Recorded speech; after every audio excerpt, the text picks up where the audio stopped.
안녕하십니까, 소마시네마입니다. 오늘의 리뷰 초혼 다시 부르는 노래, 이 작품 다뤄보겠습니다. 이 작품은 좀 마케팅 방향이 좀 다르죠. 그러니까 좀 영화 쪽의 매니아들보다는 조금 시사적인 부분들에 관련된 방송들에 좀 나가면서 이름이 좀 알려진 그런 영화가 되겠습니다. 이 작품에 대한 좀 평가는 사실 높은데요, 대중적 평가는. 근데 사실은 이 영화를 보고자 하는 분들은 좀 뚜렷한 그 경향이 있어서 좀 그분들이 원하는 좀 무드의 영화이긴 합니다. 자, 일단 촌의 각본 감독은 이제 그 종군 위안부 문제를 다뤘던 귀향이라는 영화의 연출자였던 조정래 감독입니다. 조정래 감독은 그 전에 이제 다큐멘터리로 판소리를 하는 그 소녀들의 판소리가 튼다는 이야기를 다룬 둘의 소리라는 작품으로 좀 호평을 받았고요. 그 다음에 이제 김성 감독이 고향 원더스 시절을 다룬 파울볼이라는 다큐멘터리의 공동 감독이기도 했습니다. 그 이후에는 이제 그 이 좀 시사적인 좀 소재와 이 판소리 아마 좀 역사와 현대사와 그 다음에 이제 좀 판소리 분야에 좀 관심이 많은 걸로 보입니다. 그래서 귀향이라는 작품이 그래서 300만 이상을 동원을 했죠. 이것도 약간 그 영화에 대한 평가는 좀와 별개로 약간의 좀 그 소재 자체가 다루고 있는 시사적인 문제가 사실 좀 더 많은 관심을 가졌던 영화라고 할 수 있겠습니다. 그 다음에 소리꾼이라는 영화를 연출했고요. 2019년도에. 그 다음에 2024년도에 다시 초혼 다시 부르는 노래도 이 귀향도 펀딩의 형태 시민들의 지원을 받아서 만든 작품이었고 초혼 다시 부르는 노래도 그렇게 만들어진 작품이라고 말씀드릴 수 있겠습니다. 자, 이 작품에 대한 평가는 사실 이제 영화 쪽 평가는 그 두 개 반 정도로 박병수 평론가가 협동과 난동의 나날의 목청껏 김현승 평론가가 목소리만으로 마음을 한데 몰 수 있다는 판타지라고 약간 냉정한 평가 정도를 냈고요. 사실 이 조중래 감독의 전작들에 대한 평가도 사실 좀 갈라지는 부분이 사실 좀 있습니다. 그러니까 이 소리꾼의 경우도 뭐 지금 초원 다시 부르는 노래랑 좀 평이 비슷하고요.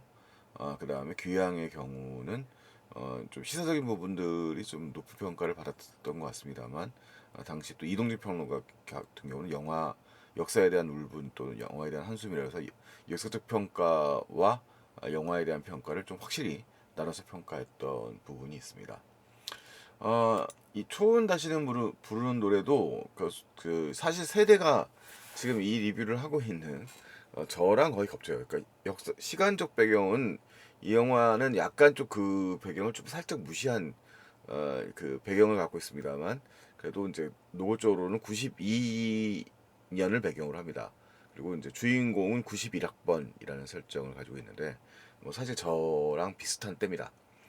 그래서 이 영화의 일단 초혼이라는 제목 자체가 일단 김소월의 초혼이랑 좀 한자가 다른데 첫 번째 그 앞에 초자는 이제 초보할 때 그 초자이거든요. 그래서 처음이라는 퍼스트 송이라는 얘기도 퍼스트 스프릿이라는 얘기도 되기도 하고 되는데 또한 이제 혼을 불러낸다라고 하는 김소월의 시의 의미처럼 90년대에 이제 그런 메시지 자체, 90년대에 이제 그런 사회 운동가들에 대한 좀 일종의 추모적 성격도 좀 지니고 있습니다.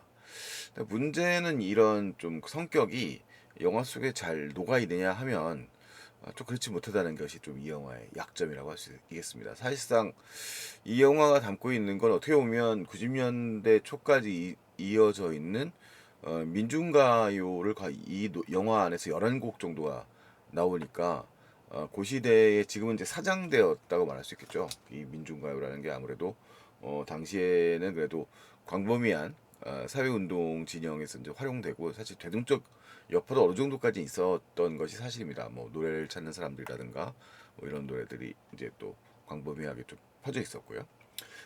그런데 반면에 이제 초혼 다시 부르는 노래 이 영화에는 그런 이제 의의와는 별개로 영화적 주제와는 별개로 영화적 만듦새는 좀 다른 문제라고 생각을 합니다. 일단은 영화는 뭐 제가 좀 어떻게 보면 뭐 무슨 중심부에 있었거나 이런 건 아니지만 학교 생활하면서 대학 생활하면서 그때 겪었던 시대적 분위기들이 좀 어느 정도 반영되어 있기 때문에 조금 이것저것 생각을 많이 하게 되는 영화였습니다. 일단 영화의 시작은 좀 이 영화가 지금 이 앞부분 지금 보고 계신 이 장면이 예고편에 사용되는데 이 장면이 지금 주인공이 이제 어떤 의지를 가지고 연단에 올라가는 그러니까 연단이 그 무대에 올라가는 장면이거든요. 근데 그 장면이 이제 영화의 마지막 장면에 그 이것이 연출됩니다. 근데 이게 일종의 말하자면 판타지예요. 이게 사실은 당시에 좀 그 리얼리즘적인 소재를 갖고 있지만 사실 이 영화에는 약간의 좀 그런 판타지성하고 그런 면들이 좀 뒤죽박죽된 면이 좀 있지 않아 없지 않아 보입니다. 일단 영화는 이제 그 크게 이제 교차 편집이 되면서 시작이 되는데 대학생 신입생들을 맞이하는 이제 92년도의 풍경으로 시작이 됩니다. 사실 1991년도에는 그 명지대학교의 강경대 열사가 이제 그 학내 시위 중에 그 쇠파이프 구타 등으로 이제 사망하게 되면서 소위 말하는 열사정국이 펼쳐졌었던 시대입니다. 91년도 초반부 자체가 92년도는 그 이후이긴 한데 92년도까지도 뭔가 좀 그런 좀 어두운 분위기들이 지속되었고요. 이게 이제 김영삼 정부가 등장하고 나서 학원 안정화 대책이라고 해서 약간 학생운동권을 탄압을 이제 본격화했던 시기이기도 합니다. 그리고 이제 말하자면 대학교가 사회에서 민주화 운동에서 이제 큰 부위를 차지했던 시기에서 서서히 변화되는 시기죠.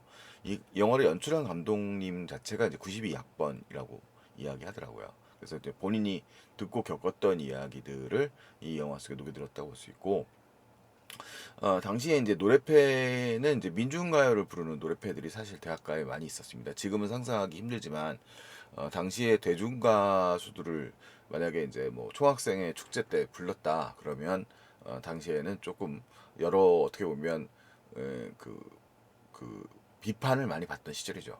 당시만 해도. 그러니까 이제 사회운동의 그 영향이 아직까지 컸던 시대이기 때문에 90년대 한 초중 적어도 초반 정도까지는 뭐 초중반까지 갈 수 있겠지만 초중반까지는 그 TV에 나오는 유명한 가수들이 대학 축제에 등장한다는 것은 사실 좀 꺼리는 일 중에 하나였습니다. 대신 그 자리를 차지한 게 이제 민중가요 가수들이었던 거죠. 그래서 지금 영화의 맨 후반부에 보면 이제 현역으로 활동하는 뭐 지금 이제 그 물론 이제 뭐 이 대중들에게 알려지기보다는 당시에 이제 그 민중가요 쪽에서 유명했던 윤선혜 씨나 뭐 이지상 씨 같은 분들이 이제 영화의 맨 마지막에 님을 위한 행진곡을 부르는 장면에 또 보여지고 있습니다. 어쨌든 이제 이 가상의 그 대학이고요. 가상의 노래패인 이제 두레소리라는 노래패가 이 영화의 한 중요한 축입니다. 그러면서 영화는 이제 되게 밝게 이렇게 좀 신입생들을 모집하는 장면으로 이제 시작을 합니다. 그리고 영화는 아마 이제 그 시대적 변화가 사실 90년대 초반만 해도 초반이 되면서 이제 그 대학의 분위기가 어쨌든 이제 87년도 민주화 이후에는 그래도 조금은 변화했기 때문에 소위 말하는 X세대들이라고 불리는 90년대 초반 학번들이 이제 진입을 하면서 대학의 문화도 좀 변화되던 시기입니다. 그래서 약간은 그런 느낌들을 이제 영화의 대사 같은 장면들 속에서 언급되기도 해요. 그러니까 요즘 애들이 이제 대학 노래패에 오르는 게 뭐 어떻고 뭐 너는 사회과학 서적을 뭘 읽었니 뭐 이런 얘기들 같은 게 등장을 합니다.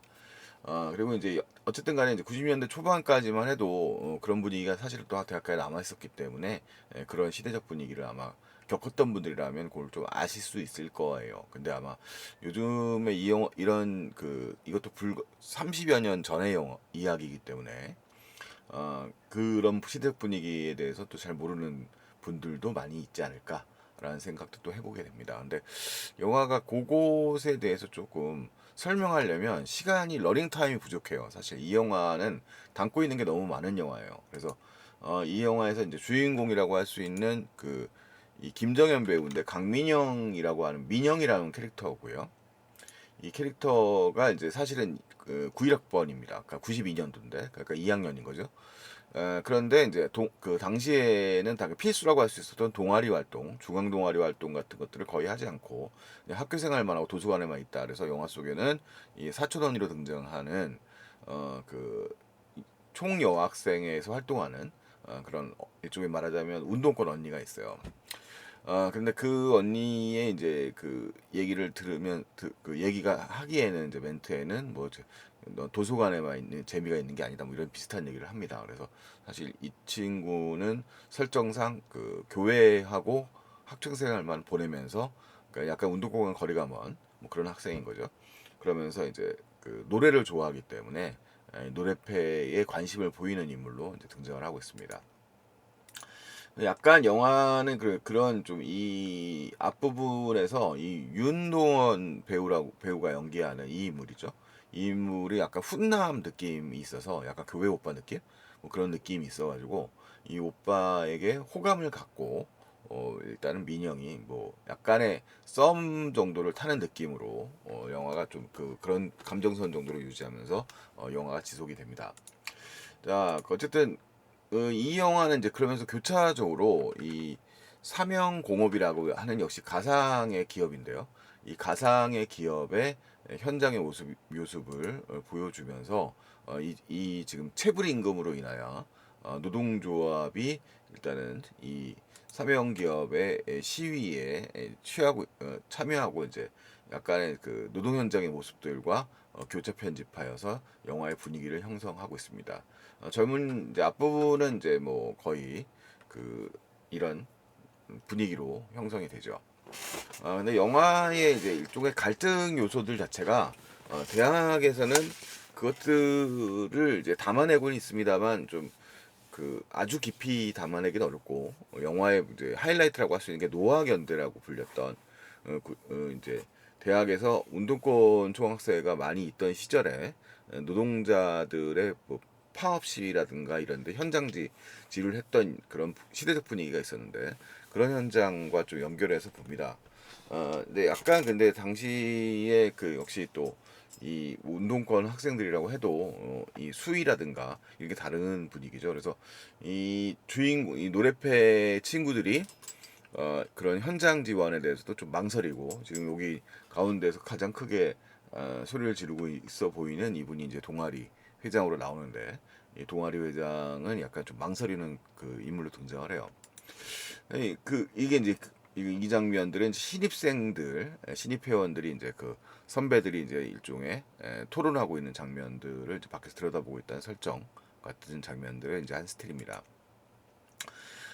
그런데 이제 이 영화가 이제 그 갖고 있는 그 스토리적 문제는 그 말하자면 모두가 뭔가 이제 그 이어져 있다는 거예요. 그러니까 여기서 이제 윤동원이라고 하는 인물이죠. 이 인물이 이제 노래패의 선배고 주인공이라고 할 수 있는 민영이 이제 동경하는 일종의 그 선배라고 할 수 있는데 이 선배의 경우에 이제 피드백이 되면서 이 사람의 스토리도 등장을 해요. 그러니까 영화에는 피드백이 하나씩 정도 한 두세 개 먼저 등장하는데 이 윤동원이라고 하는 인물은 형이 이제 지금 숨어서 수배 중인 형이 있다는 설정이에요. 그래서 전화로 통화하는 건 총학생회장의 그 연결을 통해서 지금 숨어 있는 형과 이제 연락하는 거고요.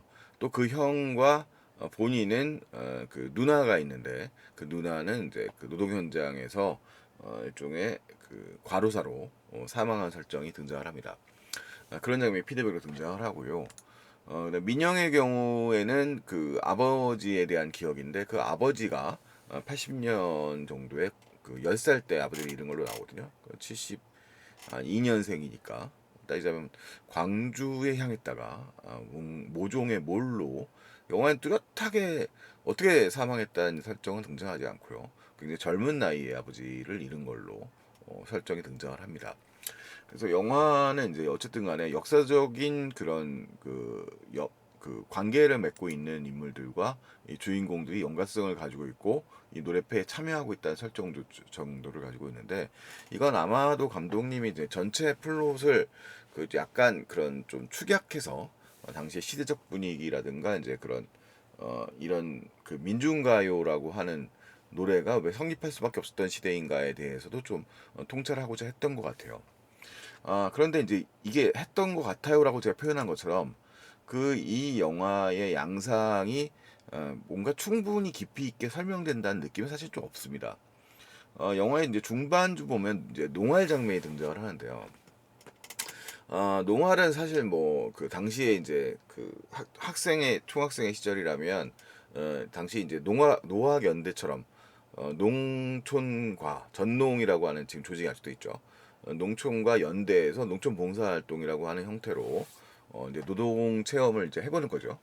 그런 활동들을 했었던 이제 농업 지원 나가는 그런 활동입니다. 뭐 지금도 뭐 농촌 봉사 활동은 좀 남아 있는 걸로 알고 있는데 뭐 그런 운동권적 활동인 걸 떠나가지고 지금 이제 이 장면은 지금 아까 말씀드렸던 윤동원이라는 배우가 연기하는 김진욱이라고 하는 그 인물이 아까 말씀드렸던 그 숨어 있는 형을 이제 만나는 장면이에요. 그리고 이제 왼쪽에 있는 이제 곱슬머리 인물인 이제 총학생 회장이고 이 사람은 이제 사회부장이자 이 인물들은 이제 당시 운동권 동아리를 좀 대표하는 인물로 축약되어 있습니다. 그러니까 이 촌이 그 약간 다루는 방식들은 그 사건이나 시대적 분위기를 다루는 방식들은 되게 축약되어 있어요. 그러니까 큰 공간으로서의 노래패는 좀 비교적 다양한 인물 인상군으로 형성되어 있습니다만 운동권의 전체적인 그 분위기를 상징하고 대표하는 인물들로 이 세 명의 인물들로 축약해서 앞에 이제 사장연구회라고 하는 그런 동아리의 멤버들로 이제 묘사하고 있는 거죠. 그 옛날에 이제 지하서클이라고 하는 형태가 80년대에 있었는데 그것들이 이제 동아리화 되었던 형태들로 역시 이제 90년대에도 그런 동아리들이 존재했었습니다. 자, 그래서 이 영화는 이제 좀 밝은 분위기의 그이 영화의 한 러닝 타임의 절반 1시간 정도 되면 요런 농촌 농활 통해서 이제 이 영화의 학생 쪽에 등장하는 인물들이 이제 같이 모여가지고 뭐 화기애애한 분위기를 만들고 각자 노래패에 들어오는 뭐 그런 좀 그런 분위기를 이야기합니다. 이제 반면에 이제 전체적인 스토리는 이 그 임금체불로 시달리는 이제 박철민 배우가 일종의 그 노동조합 위원장으로 보이는데 이 노조의 그 인물들이 계속 이제 회사 측의 사측의 그런 좀 회유 구사대라든가 그러니까 이제 학교 그 회사 내에서 그 일종의 그 노조 반대쪽에 있는 그 조직을 만드는 경우를 이제 구사대라고 이야기하고요.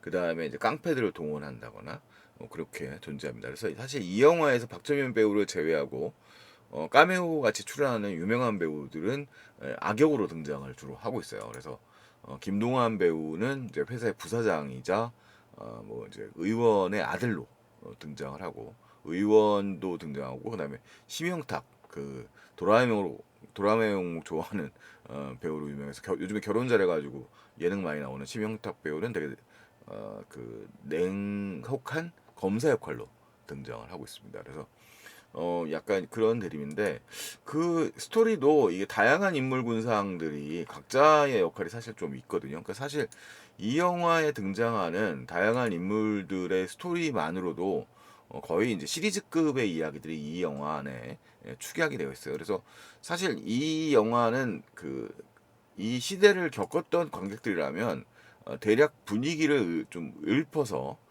그 빈 공간을 메꿀 수 있습니다. 근데 이 영화가 선택한 방식은 그 빈 공간을 메꾸는 분위기를 갖다가 노래의 방식으로 그 영화를 갖다가 좀 메꿔 나가고 있어서 이게 세미 뮤지컬이라고도 볼 수 있을 것 같은데 뭐 그렇다고 해서 뭐 뮤지컬로 뭐 춤을 추고 이런 건 아니지만 있는데 전반적으로는 뭔가 비어 있는 구석이 많아요. 그래서 사실 이것도 예고편의 스틸로 갖고 왔는데 사실 이 장면들은 본편에서는 보기가 힘든 장면이거든요.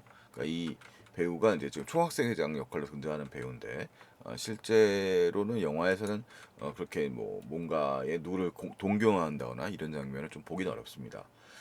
그리고 이제 이 어머니의 존재도 이제 이 중계 방송이 되면서 이 지금 노동 탄압 장면이 중계된다고 하는 그런 이제 그 언론에 의해서 이제 말하자면 폭도로 몰리는 상황들을 같은 것들을 묘사하는데 약간 작은 광주 항쟁 같은 분위기로 영화에 이제 그 파업 투쟁을 다루고 있는데 사실 70년대 말엽의 YH 투쟁이라든가 그 다음에 이렇게 되어 있었습니다만 90년대에는 뭐 건대사태 등에서 그 이 당시에 이제 그 학생 운동권 학생들을 이제 폭도로 몰아가는 그런 시대적 분위기가 좀 있었죠.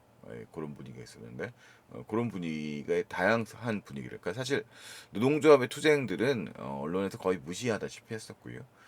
그래서 사실 이런 분위기 자체의 형성들은 가능은 합니다만 좀 더 어떻게 보면 영화는 폭력을 좀 수단시키는 방식으로 영화를 묘사한 것 같아요. 그래서 그냥 시대적인 그 대립을 이 공장이라고 하는 터전으로 막아 나왔던 것 같고 이것을 이제 연대의 가능성이라고 하는 그 영화의 메시지를 전달하는 데 활용하고 있었는 걸로 보입니다. 실제로 아마 당시에 뭐 그 파업 투쟁을 하고 있는 그 노동조합은 훨씬 더 탄압이 매우 강력했기 때문에 뭐 쇠파이프를 준비한다든가 뭐 되게 그 경 앞에 그 경비에 선다거나 그러는데 영화 속에서는 되게 허술하게 침탈당하는 장면이 나옵니다만 물론 경찰력은 굉장히 강한 것이기 때문에 뭐 이겨내긴 쉽지 않았겠습니다만 이 영화의 이제 복장들은 이제 당시 지금 백골단 사라진 백골단들이고요.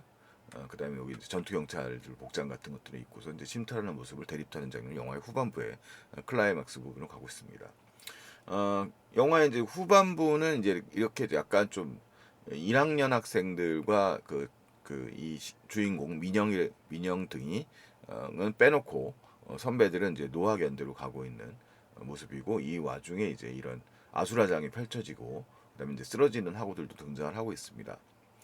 학생들도 등장하고 있습니다. 그래서 이런 대립 상황들이 이제 영화에는 나름대로 폭력적인 묘사들이 이제 등장하는데 실제보다는 아무래도 좀 더 순화된 면들이 없지 않아 있습니다. 그리고 영화의 규모가 이 영화가 담고자 하는 전체적인 그 시대의 풍경들에 비하면 크지가 않은 편이어서 아쉽지만 좀 그런 핍진성 같은 부분들이 상당히 좀 묘사되지 않고 약간 좀 그 겉핥기라는 느낌은 어쩔 수 없이 좀 받는 것 같아요. 약간 요 지금 그 노래패가 이 굳이 이 현장에 들어가 있다는 것도 사실 조금 쉽지 않은 얘기고요. 노동자들의 경우들도 이제 대학생들을 이제 피하게 하는 장면이라든가 이런 거 약간 시대적 반영들 같은 것들이 좀 포함되고 있습니다. 그럼에도 불구하고 좀 너무 많이 한 그 장면에다가 많은 것들을 넣어버린 것 같다는 생각이 좀 없지 않아 들 수밖에 없고요. 어, 좀 이 각 다양한 인물들의 군상들의 스토리가 조금씩은 언급되면서 그것들이 조화를 내지 못하고 그래서 좀 약간 요약이 잘된 연출이라고 보기 좀 어렵지 않냐라는 생각이 좀 듭니다. 그리고 영화의 마지막 장면은 물론 감동적인 부분이 있습니다. 그러니까 영화의 맨 앞에 서두에 던졌고, 그 다음에 이제 이런 현장을 본 민영이 이제 이들에게 모두 좀 호소를 하는 장면으로 시작이 되고요. 그 다음에 마지막에 이제 연대의 가능성을 펼치고, 예, 그게 판타지죠. 예. 이 탄압이 벌어지는 현장에 수많은 시민들이 등장을 하고, 그 다음에 이제 니브리아는 행진곡을 부르는 장면으로 영화가 마무리가 되는데 실제로 이 영화에 등장하는 캐릭터들은 이렇게 실존했었던 그 일종의 열사들이라든가 그다음에 이제 희생당했던 민주화의 과정에서 희생당했던 영령들을 다시 호출하고 있습니다. 그래서 이렇게 이들을 모델로 해서 스토리에 이런 캐릭터들이 포함되었다라고 하는 부분을 넣어 주었는데 그것들이 좀 영화 이 마지막에 봐야 좀 느껴질 정도로 뭔가 굳이 이렇게 현장으로 밀어넣기에는 사실 한 명 한 명이 다 되게 드라마틱하고 되게 어떻게 보면 비극적인 죽음을 맞이했던 분들이 이렇게 모셔지고 있는데 말하자면 이제 감독님 입장에서는 상당히 선의에 의해서 이분들에게 일종의 이 영화를 바치는 느낌으로 아마 이런 캐릭터들을 넣은 것 같아요. 그래서 그 뜻은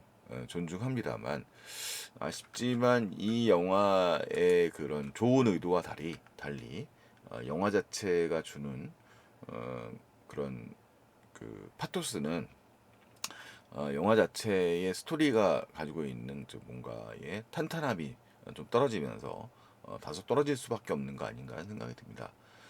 물론 그런 생각 좀 해봤어요. 문화사란 측면에서 보자면 한때에는 한그이 이 민주화의 과정에서 싸워왔던 분들과 했던 그 민중가요들이 이런 이 영화 한 편에 상당히 많이 불리워지고 노래된다는 사실, 그리고 그 노래를 불렀던 사람들의 그런 치열함 같은 것들을 굉장히 잘 다루고 있는 영화라는 생각은 들었습니다만, 좀 더 좀 잘 만들어졌으면, 그리고 한 분 한 분의 이야기들이 좀 소중하게 잘 그려졌으면 하는 좀 아쉬움이 있습니다. 그러니까 편집도 좀 가파르고, 그다음 감정선도 이게 좀 설명이 안 되는 부분들이 좀 많이 있어가지고 그런 부분들이 이 영화를 보면서 느끼는 좀 안타까움이었습니다. 그러니까 뭐 이렇게 미운 마음이라기보다는 안타까운 마음이 많이 드는 그런 영화였지 않나 생각이 듭니다. 그래서 좀 더 많은 분들이 보았으면 좋을 만한 이야기일 텐데, 이게 좀 영화적인 완성도까지 좀 더 따라줬으면 더 좋지 않았을까라는 생각이 드네요. 이상 뭐 오늘 아침에 봤던 초원 다시 부르는 노래라는 영화에 대해서 제 나름대로의 감상을 이렇게 남겨봅니다. 다음에 또 소마 시네마의 리뷰로 돌아오도록 하겠습니다. 안녕히 계십시오.